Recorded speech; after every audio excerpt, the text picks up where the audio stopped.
So I'm going to tell you a little bit about the EBI's biodata resources and how you can search across them in a very unbiased way, in a way that doesn't rely on you knowing anything about the databases before you start.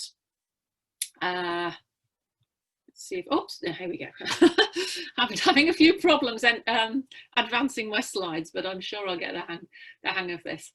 So the webinar series as a whole provides an overview of publicly available data resources.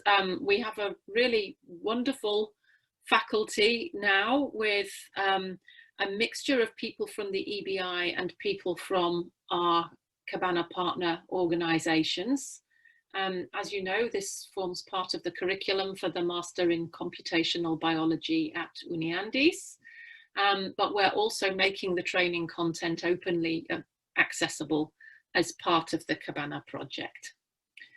Just to tell you a little bit about CABANA, this is a program that's been running for about 2.5 years now to address the slow implementation of data-driven biology in Latin America by building capacity, strengthening capacity. And we do that through a number of different mechanisms.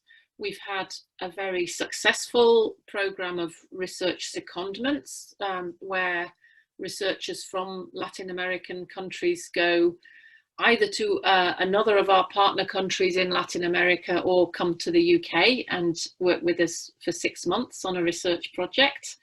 We have a really busy workshop program, and Piv, who is also here today, is primarily responsible for making that happen. We run train the trainer activities, and actually one of our secondees is now taking that on and is primarily responsible for running that. We're still doing that under lockdown. We've been running virtual train the trainer activities, and we've been developing a lot of e-learning content, and Angela is one of the people who's been heavily involved in doing that. And we're covering 3 challenge areas, all of which are tied to the United Nations Sustainable Development Goals. We're working on addressing communicable disease, sustainable food production, and protection of biodiversity. And of course, communicable disease is one that is very much holding our attention at the moment, and we've just managed to get a new mini project within CABANA almost started, in which we'll be doing some COVID-19 sequencing across our partner countries, and using this as an opportunity to understand a little bit more about the evolution of the virus in Latin America. So we're very excited about that. I think that's probably enough about CABANA. I can tell you more about it later if you're interested. Just to focus a little bit on what we hope you'll learn from, first of all, from the entire webinar series and then from this talk in particular. So this is the first in a series of, it's usually around 14. I haven't actually checked exactly how many you're getting this semester. If you attend the full series, and especially if you also complete the pre-webinar study each week beforehand, by the end, you should be able to assess the role of bioinformatics in molecular life science research. You should be able to recognize the major types of public data resources for biomolecular research and select appropriate resources to explore data sets of interest to your research. You should be able to describe the key features of primary and secondary databases and list strategies for describing data consistently. And you should also be able to identify some of the different types of data analysis that can be applied to solving biological problems. And I know as part of this module, you'll also be doing a project. I was very lucky last year to be able to visit Universidad, and Alejandro and Angela introduced me to the students. I had a session with last year's cohort of students, and they all told me about their projects, and there were some fantastic projects using a multitude of different data resources to answer some really interesting questions. So I really hope that you get a lot out of this this module and out of the projects as well, because I think it's a really great opportunity. Today, in particular, I'll focus on introducing the central role of bioinformatics in molecular life science research, in summarising the major types of public data resources for biomolecular research, outlining the key features of primary and secondary databases, and exploring some of the different types of data analysis that can be applied to solving biological problems. But underlying all of this, there is one key message that I really, really want to get across today, and it is simply this: that openly sharing biological data in public data resources is the best way to stimulate scientific discovery. So I'm going to be telling you a little bit about the EBI, and I've already told you a little bit about the CABANA project. Both of these adhere to the belief that putting data in the public domain and sharing it with other researchers is the best way to get the most out of it.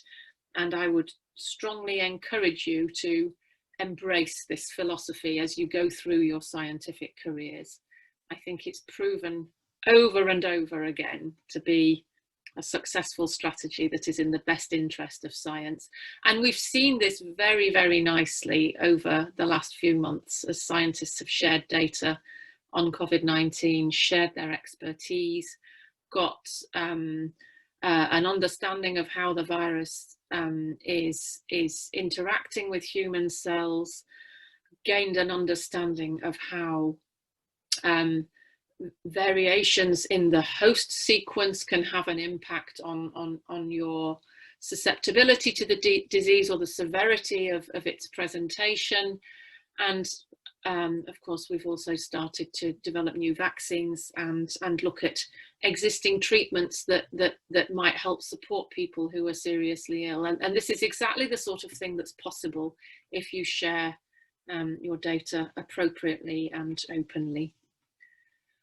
So just to tell you a little bit about where we're normally based, if we're not sitting in our own homes in lockdown, the EBI is Europe's home for biological data services, research and training. It's a trusted data provider for the life sciences, and it's part of a larger organisation called the European Molecular Biology Laboratory. This is an intergovernmental research organisation which is funded by the governments of, I think it's 22 or 23 countries, primarily in Europe, but actually not all in Europe now. Argentina is an associate member state and Australia is an associate member state. It's also the home of something called the Elixir Technical Hub, which is really a mechanism within Europe for spreading the burden of sharing biological data and making compute available for large bioinformatics experiments across all of the European countries. The hub of that activity is based in this building that you see here, and normally Piv and I are sitting down somewhere just off the right-hand side of this, this image. The mission of the EBI is to deliver excellent research, to deliver scientific services, to train the next generation of scientists, engage with European industry, and coordinate bioinformatics across Europe. My responsibility is this part in the middle here, which I believe is at the heart of all of these parts of our mission, actually, which is training the research community. But I think the thing that the EBI is really best known for is the delivery of scientific services. And I'm going to tell you something about those services and the principles under which they work, and the broader environment in which they work in the rest of this webinar. I'll skip very quickly over. I've already mentioned the European Molecular Biology, which we form a part of.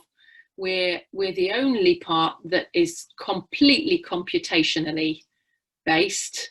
The others all have experimental research labs. The main lab is based in Heidelberg in Germany, and that's also where the administrative seat for EMBL is. And then we have 2 structural biology labs, one in France, one in Germany, a lab in Rome, which focuses on mouse biology and particularly neuro and neurodevelopmental research. And then our newest lab is in Barcelona, right on the beach actually, and that focuses on tissue biology and disease modelling. This is just a quick picture of the EMBL member states and our one LATAM representative in EMBL. Be lovely to see more. Right, so what is bioinformatics and who is it for? At the EBI, we have a very, very broad view of what bioinformatics is. We define it as the science of storing, retrieving and analysing large amounts of biological information. It's a really interdisciplinary field involving many types of specialists. Many of us come from a biology background. I come from a biology background. I think Angela and Alejandro both come from a biological background as well, but we have colleagues who come from engineering, physics, maths, medicine, chemistry, you name it. So it really is a wonderful melting pot of disciplines. And also, you really don't have to be a specialist bioinformatician to make use of bioinformatics. As the generation of large data sets becomes more and more central to the way we do biomedical research, every molecular life scientist needs to understand what can and, importantly, what cannot be achieved using bioinformatics, and to be able to work with colleagues who are experts in bioinformatics to design appropriate experiments, to analyse the data and to interpret their results. And so even if you don't plan to become a specialist bioinformatician, having a grasp of how to make the most of biological data is becoming really, really important. And certainly when we're designing our services at the EBI, and also when we're designing our training courses, we bear in mind who the users of those services will be. And, you know, they may be a kind of regular academic postdoc working in a lab doing curiosity-driven research. They may be an industrial scientist, or let's say perhaps in Colombia, somebody working for Agrosavia, where it's a very, very applied type of research and you're looking for mechanisms of crop resistance to adverse conditions or to pests perhaps.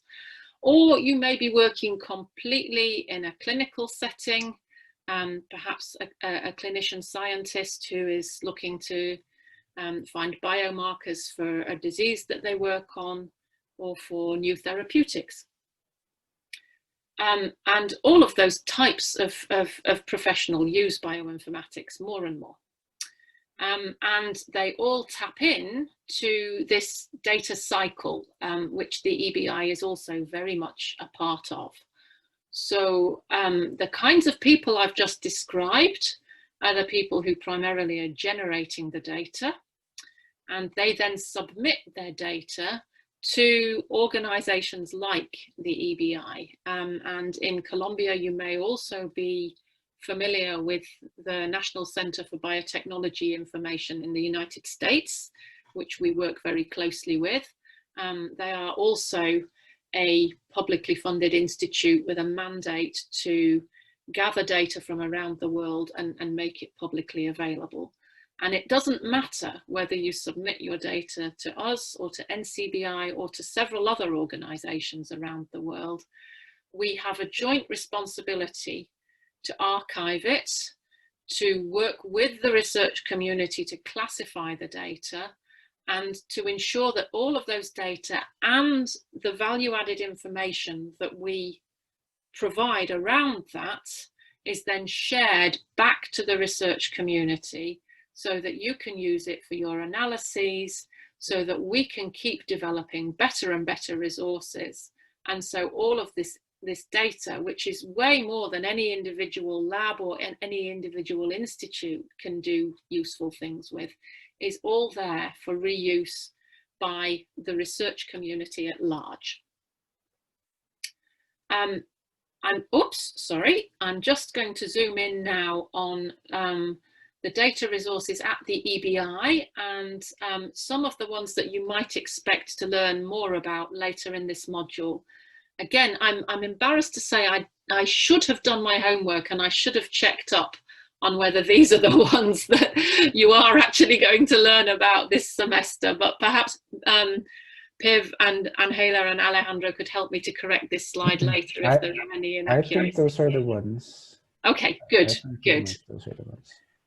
Okay, and there's a kind of pattern to this where we start out with really the molecular building blocks of life, the genes, the proteins, the small molecules, and we build them up to the point of being able to analyze entire systems, whether they are animal-based, plant-based, or actually going beyond that now, ecosystem-based. And we try and organize our data in those ways. And you're going to learn over the process of this semester a lot about many of these things. In addition to the different data types, like genomic data, protein data, we also have a wonderful openly accessible literature resource, and we do a lot to annotate data, and we have controlled vocabularies and ontologies to enable the research community and service providing organizations like ours classify and annotate the data in an appropriate way. So there's an awful lot of stuff that goes on under the hood here, so that people can access the data in an intuitive way, in a way that is interoperable with other resources, and in a way that refers back appropriately and puts these cross links in between the fundamental data types and the publications that it came from. So all of this, which I've already touched on really, enables us to do a number of different things in addition to curiosity-driven research. So I won't go over these applications again because I've already touched on them. But actually, the types of professional who are working in these more applied fields are a rapidly growing user base for organizations like ours, and will in all likelihood become important parts of the kinds of research that you do in the future if you stay in biomedical sciences or in bioinformatics. Public data resources, including and going beyond those at the EBI, contain data on a lot of species. And if I go back to this arrow diagram, all of the resources that I've highlighted here are not just human-centric. They cover every type of public data from every organism that has information in the public domain. And I like to emphasize this because sometimes it tends to get forgotten. We became very well known for the work that we did with the human genome back in the early 2000s, but please don't forget that we also have information on just about every species that you might possibly be interested in. If we do zoom in on one species, of course, there are the variations within that species, and there's an awful lot of data, particularly in one resource that you'll learn about, the European Variation Archive, that captures information on those differences, that helps us to figure out which regions are involved in disease, and how changing often single base pairs in those regions has an impact on the severity of disease. The ensemble data resource holds reference data sets for all of this, and offers a very powerful software tool for analysing variation. And this is actually being used in clinical practice and has been used as part of the 100,000 Genomes project in the UK, and similar efforts in other countries to try and link genotype to phenotype in humans. And these kinds of things are also being done in non-human organisms now, and there's an increasing amount of data, variation data, in the genomes of domesticated animals, in the genomes of major crop species, and something that I know is very dear to the hearts of both Alejandro and Angela, in ecosystems. So you can look across the data in a soil sample, for example, and understand what types of gene and gene products are in there, and then start to infer what species are in there from that information. And of course, we can use all of this data to map biodiversity. There's been a lot of work in Europe, and actually, well, this is a project that started in Europe but has gone around the world, capturing samples in different oceans, and doing metagenomic analysis of those samples, and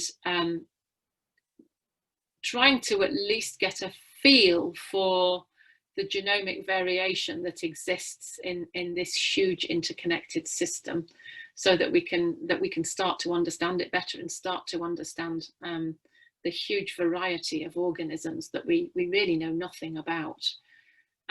There's an awful lot of other work going on to enable this, the establishment of data standards, connecting different data sets, bringing in data types that until we started doing these large ecosystem-based studies, biologists didn't really worry about, things like, you know, geo information, weather information, and again, making those data available to everybody. So you can now, for example, go into our archival DNA sequence database, and you can find out exactly the longitude and the latitude that many of the samples were captured in.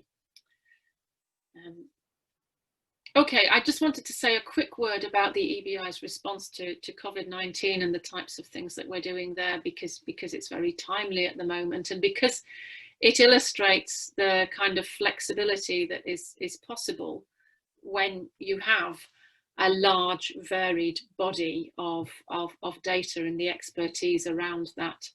So it's probably noticeable to you that we are closed at the moment. We're all sitting in our own homes, but EBI staff are continuing to work from home as you all are.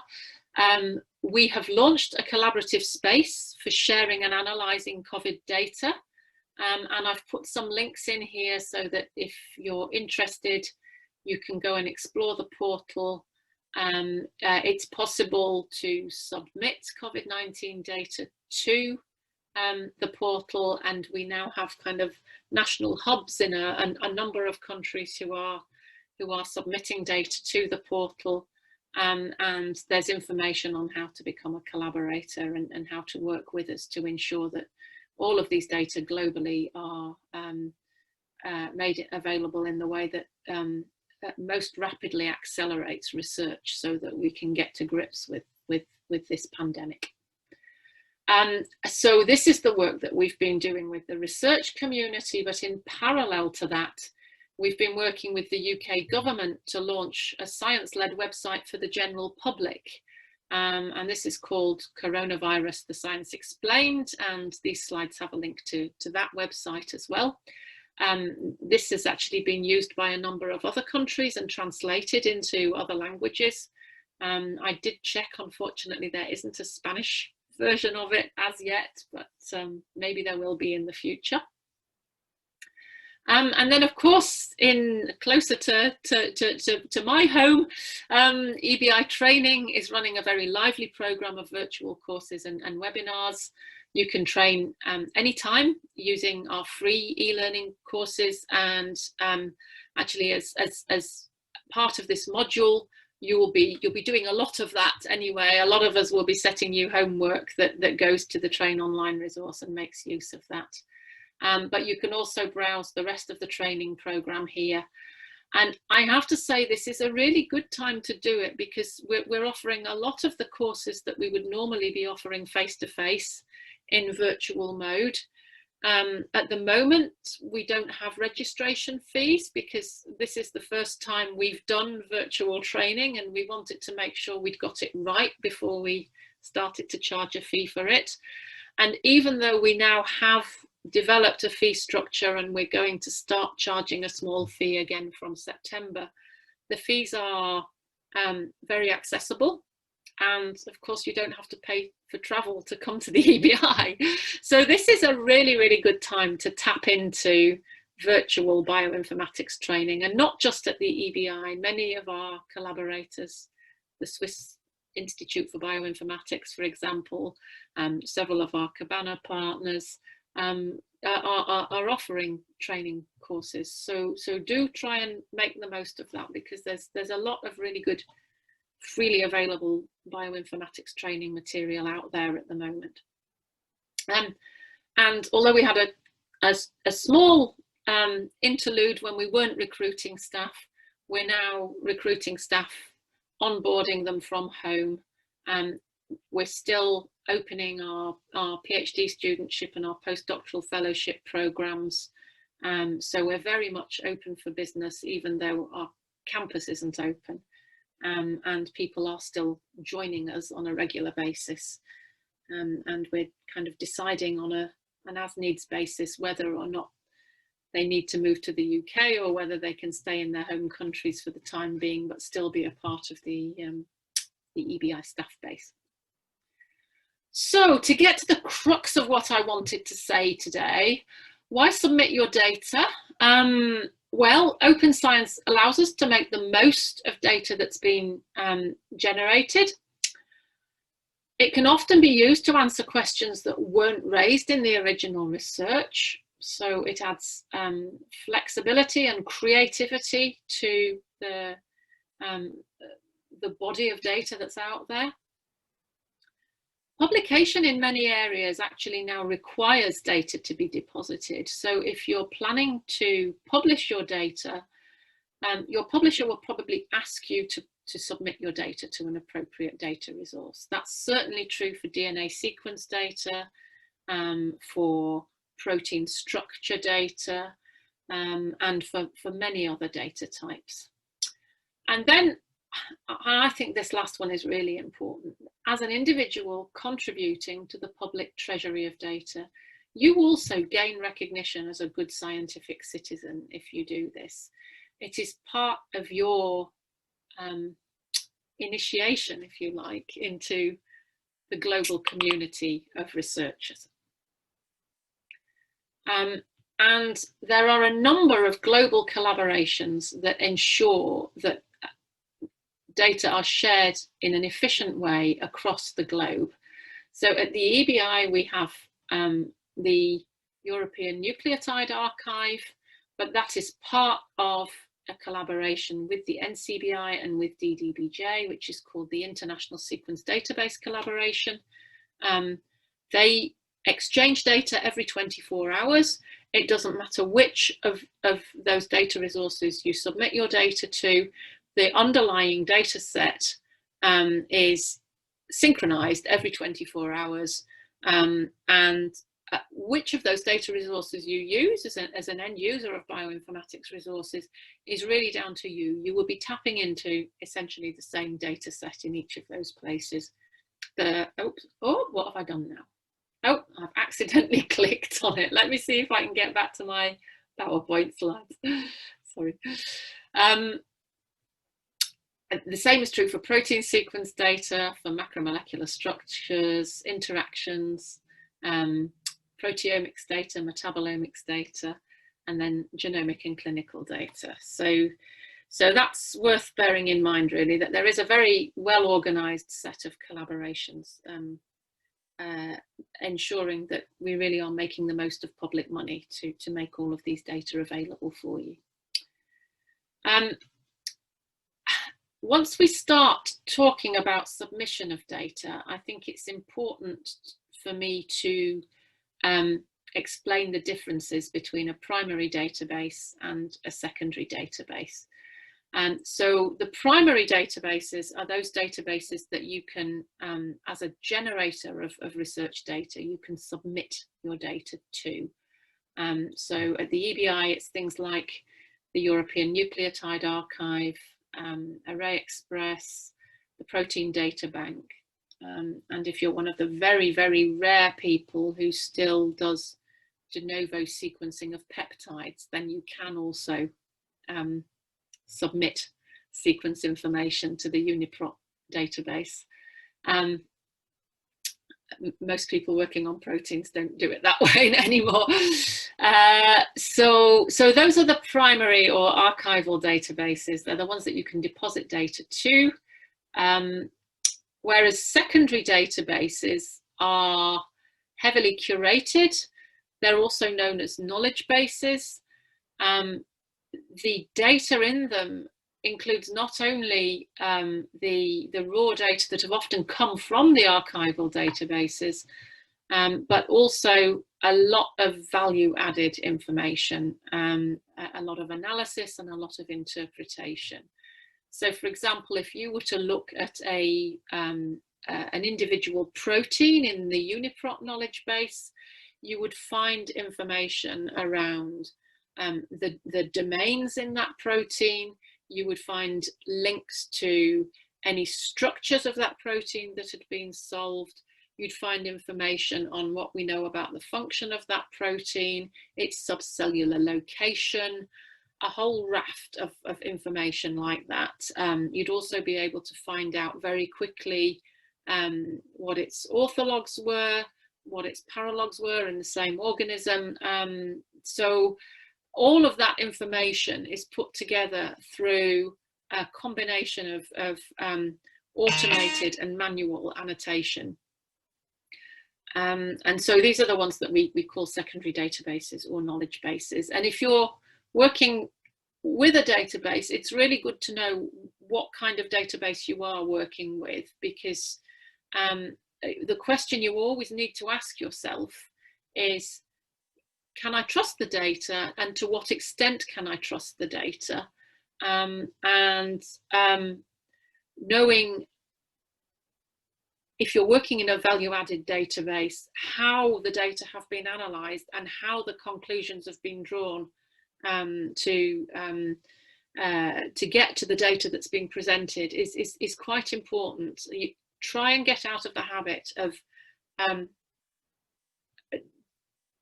taking what you read as fact and dig underneath and work out actually how it got there and why it is the way it is.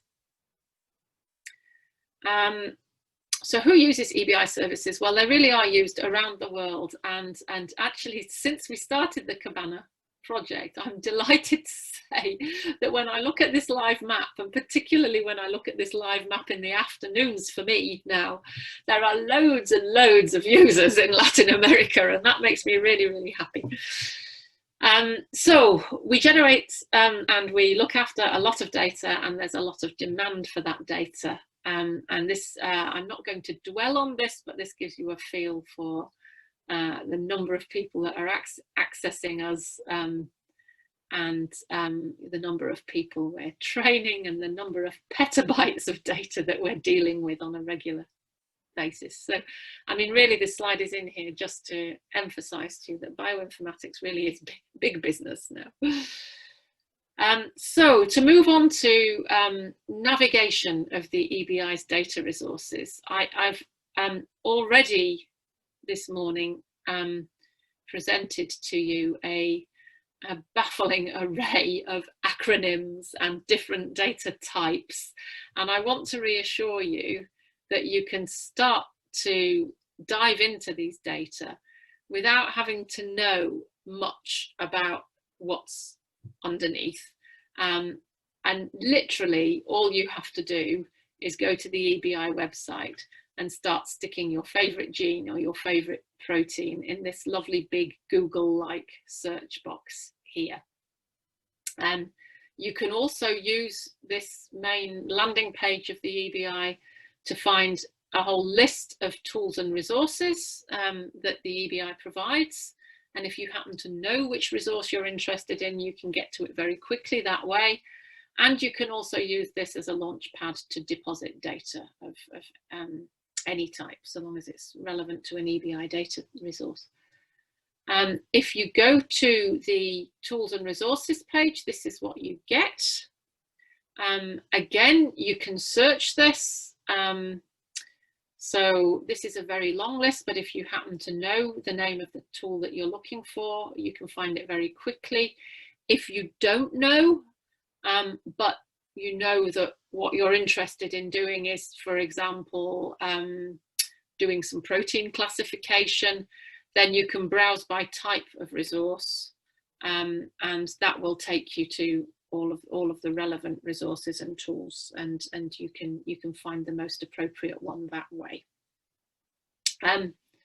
But if we go back to the main EBI web page, just to show you how to deposit data, we have a unified submission resource now. You can choose the type of data you want to submit, and then the process will guide you through. You only have to submit data types once. So for example, if you have a sample that you've split into 3 and you've done some genomics, you've done some proteomics, you've done some metabolomics, for example, you only have to submit the metadata on the sample once, and it will become associated with the different data types that you've generated. And then if you want to search the data that are already there in the public domain, again, you can go back to the main EBI web page. I have chosen one of my favorite examples here, which is human interleukin 18. And if you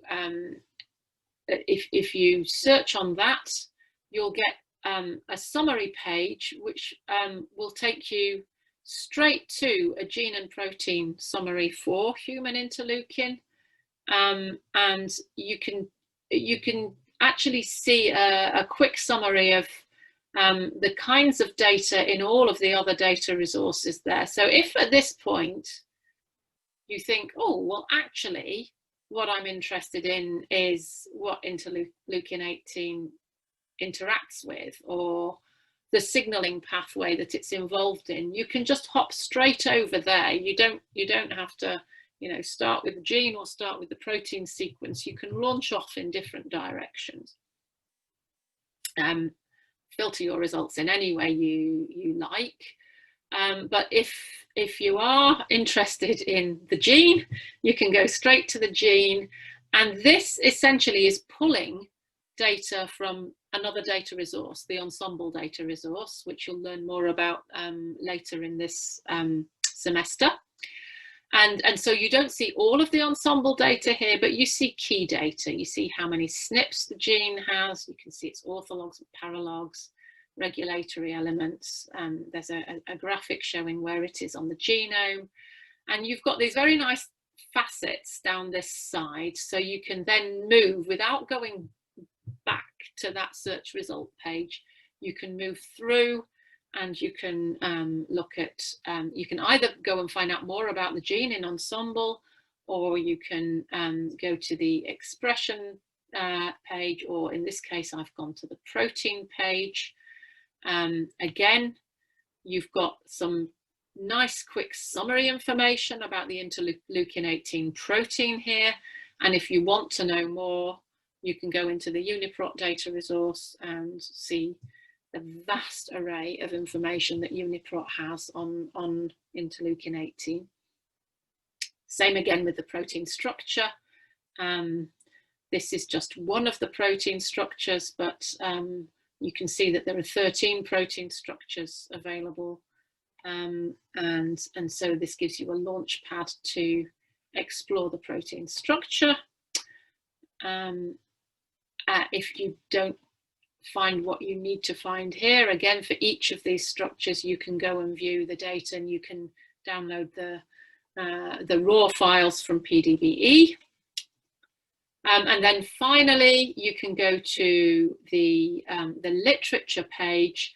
And one of the things I really like about this literature summary is the curator selected articles for IL-18. So our curators at the EBI have pulled out some of the key articles that link different data types, that say something about the involvement in this gene and its product in disease, or perhaps in other areas such as agriculture. So I mean, these are always an interesting read, and if you're let's say, for example, you're working on target identification and you're just trying to get a feel for whether a gene or a gene product might be an appropriate target. These are a really nice place to start, because they give you a set of key literature resources. In this case, we discover that the IL-18 gene has variants that influence susceptibility to Chagas disease, and you can then go down that rabbit hole and learn about the link between IL-18 and susceptibility to that particular pathogen. So I hope that I've given you enough to at least get you started exploring some of the EBI data resources using EBI Search as a launch pad.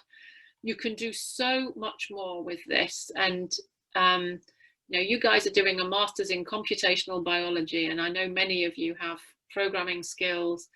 APIs don't frighten you, so the help page will support you to develop your own programmatic means of accessing all of these data, and you can do some really quite powerful things, and it's all documented in the EBI Search documentation. There are real people sitting at real help desks, which are currently in their own homes, who answer your queries as well. If you get stuck on all of this, our colleagues in the web production team can support you. And for all of the EBI data resources, if you're using them and you get stuck, I really implore you to contact the help desk, because there are real human beings who really will help you there. That's what they're there for. So please make use of them. And don't be shy. There is no such thing as a stupid question. Okay, so this leads me on to another important part, another important point, which is that bioinformatics is an experimental science. Finding a database entry, doing the kind of thing I've just shown you now, is database searching. But as soon as you want to draw a conclusion from your search, so for example, you might be inferring homologs of a protein of interest, you really are conducting an experiment. And so you need to apply the same scientific methodologies in terms of controls that you would do if you were doing an experiment in the laboratory. So please do not use bioinformatics data resources as black boxes. You do need to get to grips with the data and the limitations of the data. And it's important that you make an informed choice when deciding which computational method to use, and that you understand what the advantages and the limitations of that method are. And if there are multiple methods available, try and get a feel for all of them before you make a decision on what you're going to use.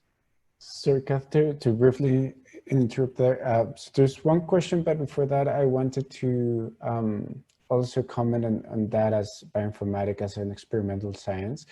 And I think, and it's something that I always emphasize to students, is that most of them have experience in wet labs, and in wet labs in molecular biology, you always have your controls, your positive control, your negative control. But usually when they move to bioinformatics, they forget about controls. Yeah. So I think that's something really, really important when doing bioinformatics, is keep thinking the same way as when you do experiments. What if your search was not complete? What if your program didn't run the whole way through? What if you didn't retrieve all the data? So thinking about all those things, it just needs positive and negative controls. So in that sense, also bioinformatics is also like an experimental science, and you have to think about the possible controls to see if your software, if your searchers are performing in the right way. So I really like that thought about bioinformatics as an experimental science as well. Yeah, and it's always a good thing to do. So when you're designing your projects, think about, you know, what are my positive controls and what are my negative controls for each part of, let's say you're developing an analysis pipeline and then using it to do an analysis. Use that mindset all the way through. Mm-hmm. And the question was, are the submission heavily revised before being accessible to the public?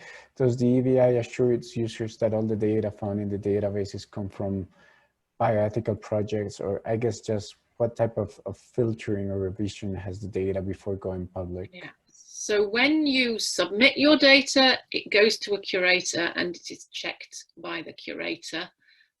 They are primarily checking that you have annotated your data appropriately. The submission tools ask you to add appropriate keywords. So for example, you know, the species, the gender, if I shouldn't say gender here, I should say the sex of the and many other things. So if there are data missing, they will contact you and they'll ask you for those data. If there's something that is a little bit confusing, and you know, sometimes we come across things like you know, this is data from the uterus, but the sex has been annotated as male. You know, because people make mistakes, right? So it is all checked by a human being. But when you submit to a primary database, the data essentially still belong to you. You're the owner of the data and nobody can change the data.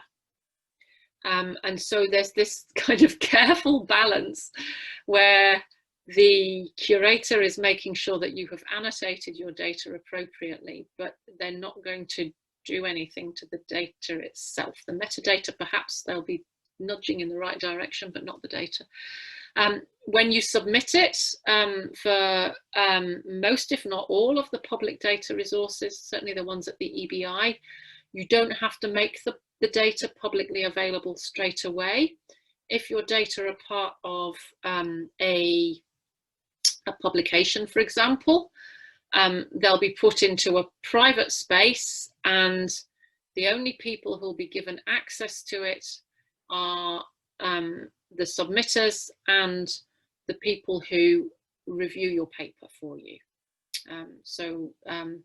There'll be a dialogue between you as the submitter, the publisher that you're publishing your paper with, to ensure that only the referees of that paper have access to your data. Once the paper is published, then the data would go into the public domain. You can, if you want to, choose to make some data types public before that. So many genome sequencing projects have chosen to release data into the public domain before publication of the paper. That happened with much of the human genome sequence, for example, and it's happening a lot with COVID data at the moment, because the feeling is it's really, really important just to get these data out there. So basically the submitter has control on when their data goes public. And then there are, of course, some data types that are unethical to put in the public domain, or it may be inappropriate to put them in the public domain for other reasons. The main other reason is if you have intellectual property around the data, and then of course you have to make sure that you've got the patent and laid claim to that intellectual property before you put your data in the public domain. So for example, identifiable patient data cannot go in the public domain, and if somebody wants to access it, they have to apply to an appropriate ethics committee to gain access to those data. And where we hold those kinds of data, so for example, the European Genome Phenome Archive, we don't give you public access to the data. You have to go through that process of contacting an ethics committee to gain access. Does that answer the question? Yeah, I think it does. Thank you, Cath. Okay, great. Okay, so a few different types of bioinformatics experiment. A simple searching type experiment, such as which genes are upregulated in drought-resistant coffee plants. Comparison experiments. So for example, what are the differences between malaria strains that are resistant and susceptible to a drug, artemisinin? That would be a nice comparison experiment. There are modeling experiments in bioinformatics. So for example, you might want to create a mathematical model of the signaling pathway that I alluded to earlier to better understand how the pathway is regulated. And often modeling experiments are iterative. So you build your model and then you see how it performs, and you see whether the numbers that it throws out are comparable to the things that you're seeing in a real life wet lab experiment. And then you go back and you tweak your model and see if you can improve it. And you go through this cycle of wet lab, dry lab until you've got a better model. And then there are integration experiments. So for example, combining genomic, transcriptomic and proteomic data to, let's say, to better understand how water shortage affects cocoa production. I mean, maybe a nice thought experiment for you to do if you don't have enough homework at some point would be to think about what kinds of positive and negative controls would I put in place for each of these types of experiment. But I'm not going to ask you to do that this week, because I know that my successor next week has set you quite a bit of homework already. And I don't want to outface you in your first week. So before I wrap up, I just did want to tell you a little bit about further training opportunities at the EBI, so that when you get to the end of your masters, if you want to continue in bioinformatics, you're aware of some of the other opportunities available. I've mentioned the kinds of short courses that we already run. Normally we would have a full program of face-to-face courses running, At the moment, we're trying to run as much of that as possible as live virtual courses, and we do have quite an active program, so it's worth looking on the EBI training website. I'm running a course for core facility managers next week. I don't think we have anyone joining from Colombia, but I know we have a couple of people from Brazil. We have one from Mexico, and I think we have people from 4 or 5 other continents joining us as well. Outside of lockdown, we offer visits and secondments. It may be possible to do some of these virtually. We haven't started doing it yet, but if lockdown continues for certainly beyond the end of this year, I think we'll start to investigate that. There are certainly collaborations going on very actively remotely. We have on-demand training that you can do in your own time, and you will be using a lot of this throughout the semester to support this module.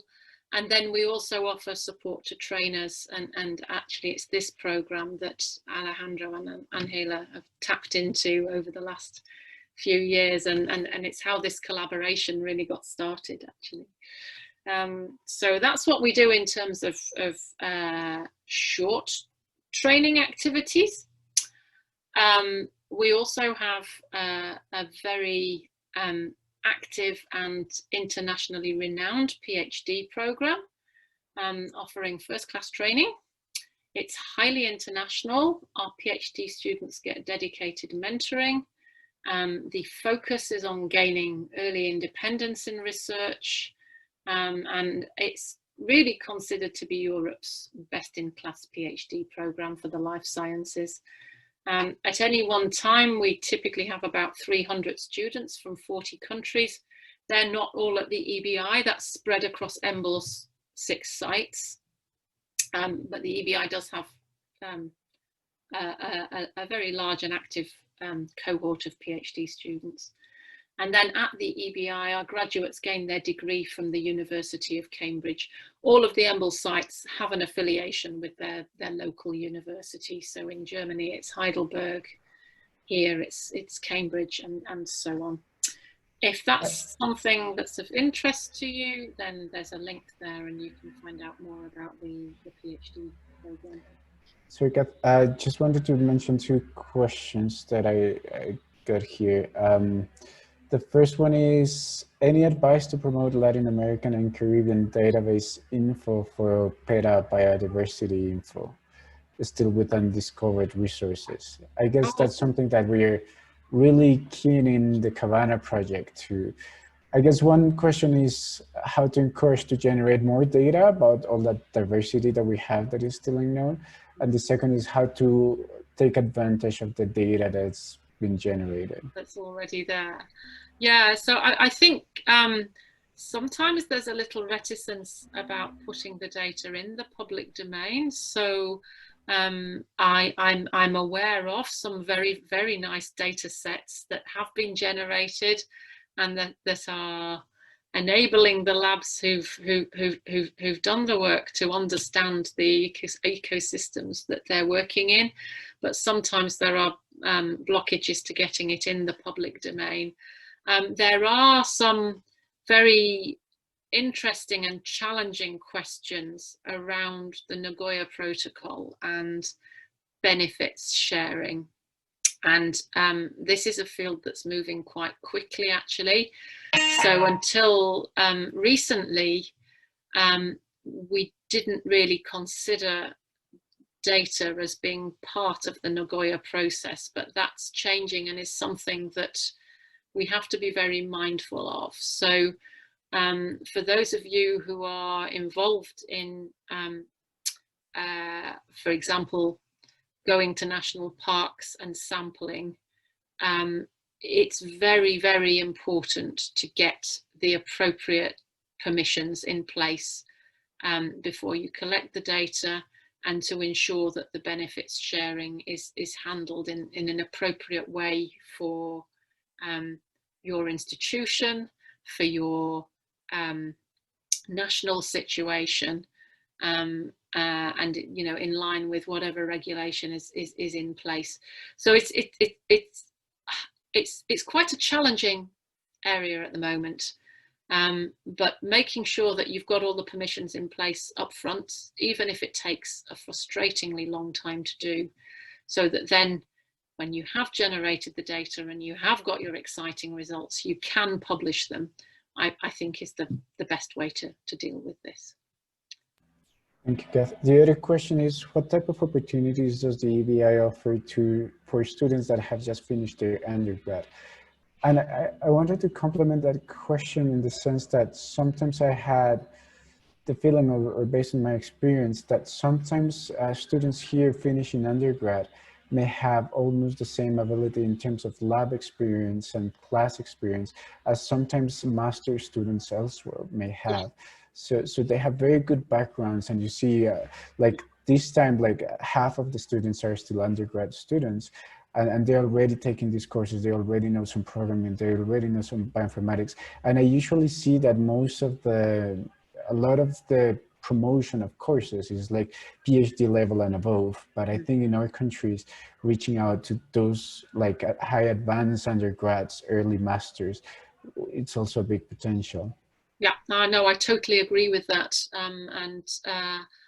I would encourage, if there's a group that you're interested in working with at EMBL, then I would encourage you, even as an undergraduate, to apply to the PhD program, because EMBL's internationality means that we have people who understand the situation in pretty much all parts of the world, and we are aware that someone coming to the end of an undergraduate degree in Colombia and in several other Latin American countries is likely to have a much higher level of understanding than perhaps someone who's completed a master's in another country. So I would encourage you to apply and to be very candid in your application process about what you've been doing, about the exposure that you've got to real life work in the lab, to real life work in data analysis, and anything that you might have gained through your job as well, because I know many of you are, have full-time jobs and are studying hard at evenings and weekends and whenever you can. So do try and raise that if you can when you apply, wherever you're applying to. I mean, this doesn't just apply to applying to EMBL. Certainly, since we've been working in the CABANA project, we have gained a much better understanding of this, and for short courses, when candidates apply, we use our CABANA tinted spectacles to assess who will benefit the most from the training, basically. And if a really great undergraduate who is already generating data and has data to analyze and needs to do that single cell data analysis course now applies, then I think we have a process in place that will pick up on that. I hope so anyway. And if we don't, then it would be good to get feedback telling us. Because we can't always get it 100% right, but we certainly try. Does that answer the question? Yeah, thank you. Good. For those beyond PhD, then we do also have a number of different postdoctoral opportunities. In the interest of time, I won't go into them, but they are there. They're still happening under lockdown, and there are some very interesting schemes for keeping one foot in the wet lab and 1 foot in the dry lab, or in some cases 1 foot in the clinic and 1 foot in the dry lab. So it's worth looking at those when you get to that stage. And then in terms of what to do next after this brief but rather rambling summary that I've given you, to make the most of all of the information that you're going to be tapping into in Train Online over the next couple of months, I would suggest that you create an account in Train Online if you haven't already done so.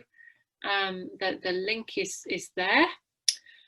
You don't have to create an account to do the courses, but it does give you access to your quiz history. You can review our courses. You can give us 5 stars or 1 star if you like, 1 star if you like. Once you get into the routine of this semester, you will be given homework before your modules. We don't do this for the first one because we think it's a bit unfair. But if you have the time and you're not too busy doing your homework for the next module next week, then I would suggest that you go and have a look at bioinformatics for the terrified in Train Online. This is a course that actually we've recently just reformatted. It's got some really nice interactive activities that I hope will make it fun and engaging as well as informative.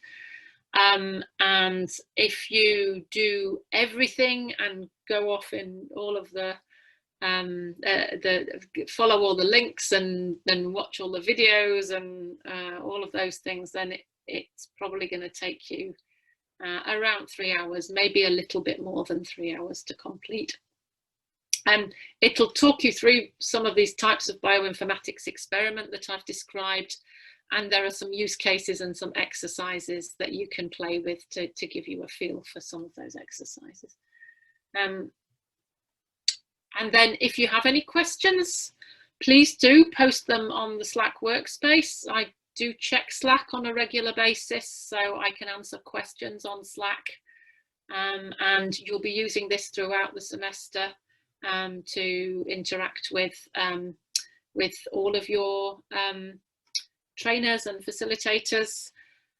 And then for next week, Sarah and Alex and Anna will be teaching you about data management, and they would like you to have a look at some of the webinars that are in Train Online.